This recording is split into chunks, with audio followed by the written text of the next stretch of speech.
Yung tax kasi comes in after a quarter. Nag-start ka ng January, so invoice ka lang ng invoice, no? Let's say, 100,000 a month yung naging total sales mo. So, that's a total of 300,000, no? So, on the fourth month, which is April, you are now required to pay 3% of the 300,000. Ah, okay. That's one tax type, no? Right. Another tax type is income tax return, which is 300,000 less your expenses. Ang monthly is only the withholding tax. Binil ka nila. So ito magbabayad ka, expense mo to, no?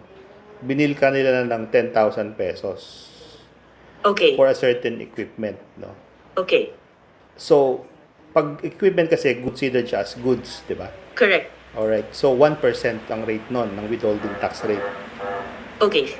So, ang babayaran mo lang sa kanila is 9,900.